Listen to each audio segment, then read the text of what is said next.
ओम शांति। आज हम 26 जून 74 की अव्यक्त वाणी सुनते हैं। आज की वाणी का सार है, सर्व सिद्धियों की प्राप्ति के रूहानी नशे में सदा स्थित रहो। सर्व आत्माओं के जन्मत पत्री को जानने वाले, सर्व सिद्धियों के दाता, वर्ल्ड ऑलमाइटी ऑथोरिटी शिव बाबा बोले, आज ज्ञान सूर्य बाप हर सितारे के मस्तक पर तकदीर की लकीर देख रहे हैं। लौकिक रीति में भी भक्तों द्वारा हस्तों से जो जन्मपत्री देखी जाती है, उनमें मुख्य 4 बातें देखते हैं। यहाँ हस्तों द्वारा तो नहीं, लेकिन मस्तक द्वारा मुख्य 4 बातें देख रहे हैं। पहली बात, एक बात यह कि बुद्धि की लाइन कितनी क्लियर है और विशाल है। दूसरी बात, हर समय ज्ञान धन को धारण करने में, तन के कर्म भोग से निर्बंधन और मन से एकरस लगन लगाने में मर्जीवा जन्म से लेकर अभी तक कहाँ तक निर्विघ्न चलते आ रहे हैं। तीसरी बात, इस श्रेष्ठ ब्राह्मण जन्म की स्मृति की आयु लंबी है या छोटी है।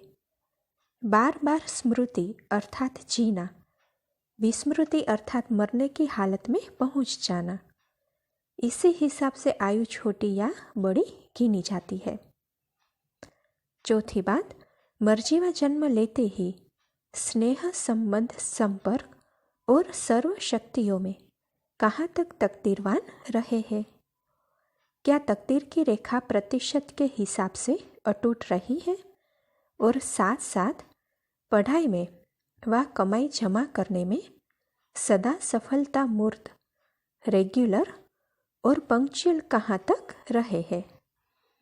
कितनी आत्माओं के प्रति महादानी, वरदानी, कल्याणकारी बने हैं, अर्थात दान पुण्य की रेखा लंबी है या छोटी। इन सब बातों से हर एक सितारे के वर्तमान और भविष्य को देख रहे हैं। आप सब अपने मस्तक की रेखाओं को जान और देख सकते हो, परंतु कैसे? तो देखो, बाबा कहते हैं कि बाप दादा के दिल तख्त नशीन बनकर, स्मृति के तिलकधारी बनकर, नॉलेजफुल और पावरफुल स्टेज पर स्थित हो देखेंगे तो स्पष्ट जान सकेंगे। अपनी पोजीशन को छोड़कर माया की ओपोजिशन की स्थिति में वह स्टेज पर स्थित होकर अपने को व अन्य आत्मा को जब देखते हो तब स्पष्ट दिखाई नहीं देता। पोजीशन कौन सी है? आपकी अपनी पोजीशन कौन सी है जिसमें सब बातें आ जाती है? तो बाबा कहते हैं कि मास्टर ऑलमाइटी ऑथोरिटी, सदा इसी पोजीशन में स्थित रहते हुए हर कर्म को करो तो यह पोजीशन माया के हर विघ्न से परे निर्विघ्न बनाने वाली है।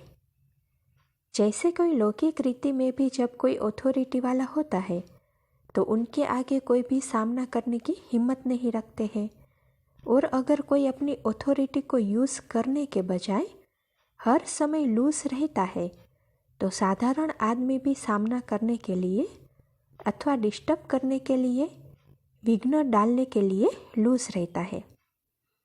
तो यहाँ भी अपनी ऑथोरिटीज़ को, प्राप्त हुई सर्व शक्तियों को, वरदानों को यूज़ करने के बजाय लूज रहते हो। इसीलिए हर समय माया को सामना करने की हिम्मत रहती है। मनसा में, वाचा में, कर्मणा में, संबंध में और संपत्ति में, सब में इंटरफियर करने की हिम्मत रखती है।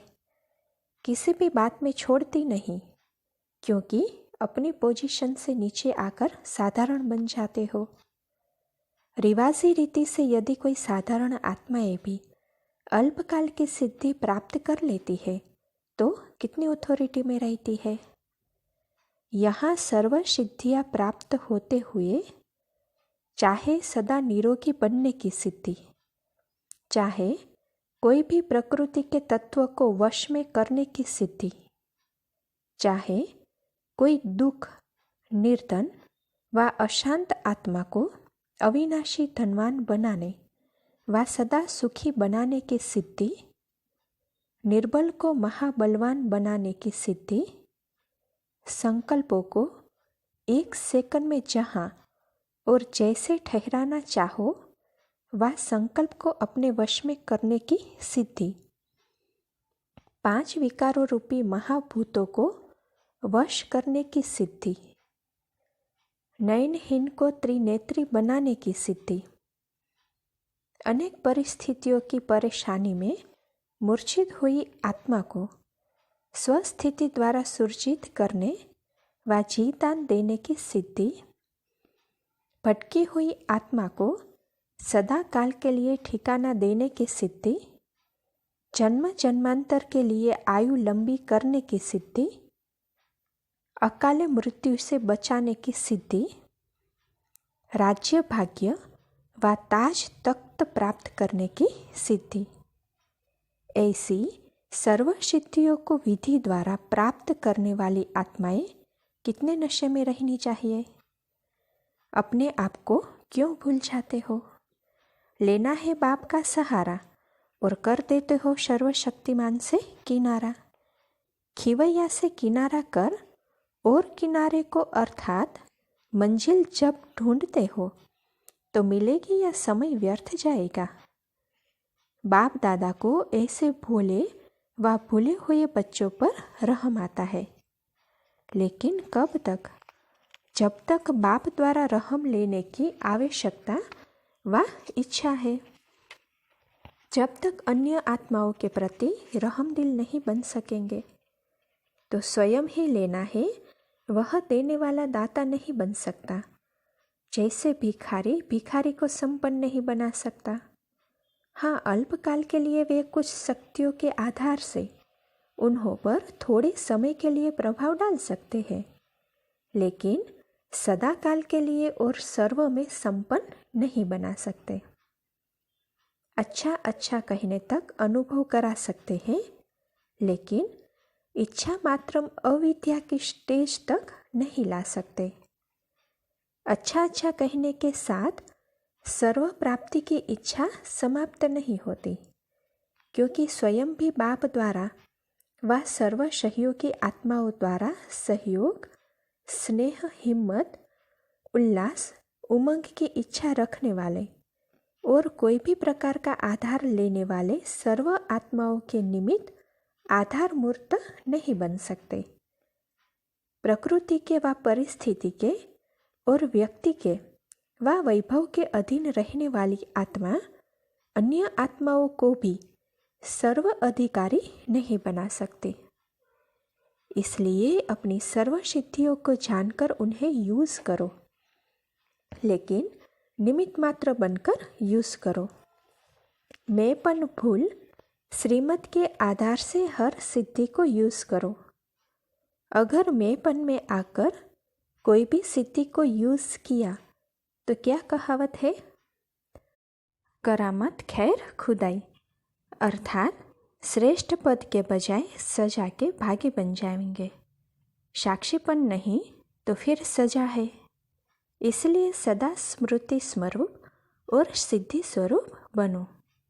समझा? अभी मुरली का सार सुनते हैं। पहली पॉइंट है, सदा मास्टर ऑलमाइटी ऑथोरिटी की पोजीशन में स्थित रहते हुए यदि हर कर्म करो तो यह पोजीशन माया की अपोजिशन अर्थात हर विघ्न से परे निर्विघ्न बनाने वाली बन जाएगी। दूसरी पॉइंट, प्रकृति व परिस्थिति के और व्यक्ति के वैभव के अधीन रहने वाली आत्मा कभी भी अन्य आत्माओं को सर्व अधिकारी नहीं बना सकती। तीसरी पॉइंट है, अपनी सर्व सिद्धियों को जानकर मैंपन को भूल निमित्त मात्र बनकर श्रीमत के आधार से यूज करो। चौथी पॉइंट है, यदि साक्षीपन नहीं तो फिर सजा है। अच्छा, ओम शांति।